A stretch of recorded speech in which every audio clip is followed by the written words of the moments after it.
We will practice making a restaurant reservation over the phone using Thai. Since this is Thai language practice, we will repeat the Thai phrases twice. Practice with the image of making a reservation over the phone.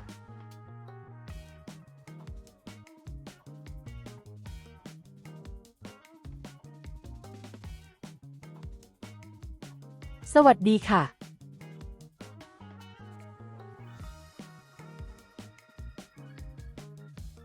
สวัสดีค่ะ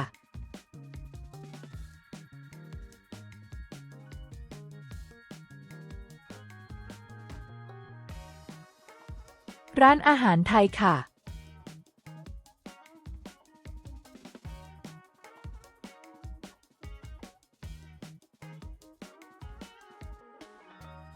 ร้านอาหารไทยค่ะ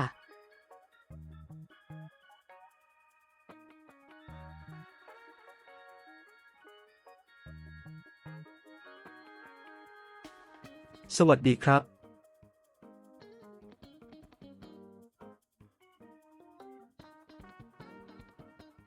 สวัสดีครับ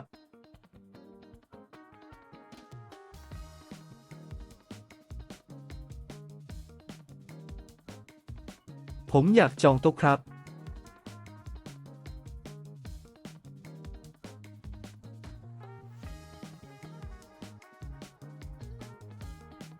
ผมอยากจองโต๊ะครับ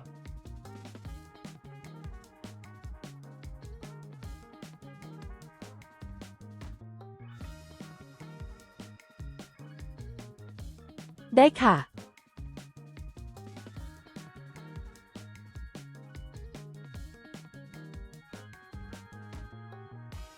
ได้ค่ะ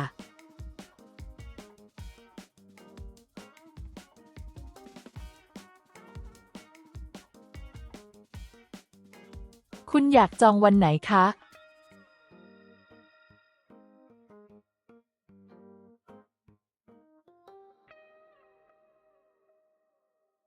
คุณอยากจองวันไหนคะ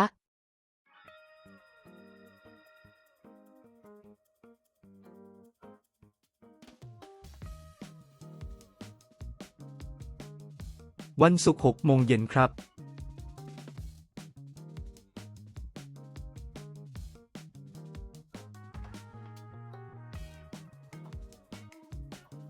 วันศุกร์6 โมงเย็นครับ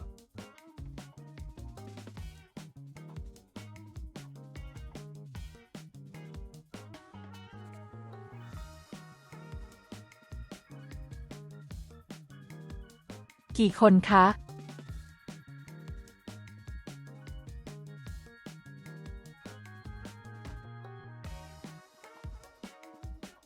กี่คนคะ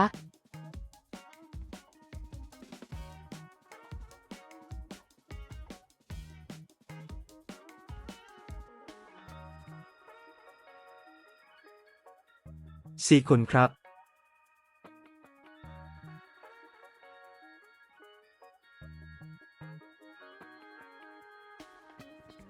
4 คนครับ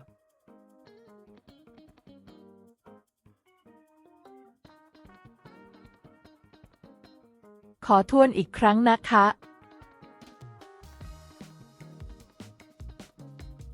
ขอทวนอีกครั้งนะคะ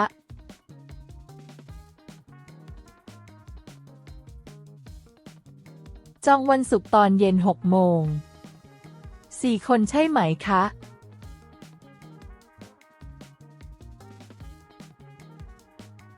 จองวันศุกร์ตอนเย็น6 โมง4 คนใช่ไหมคะ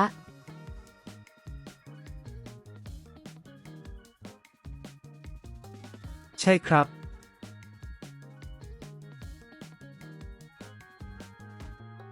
ใช่ครับ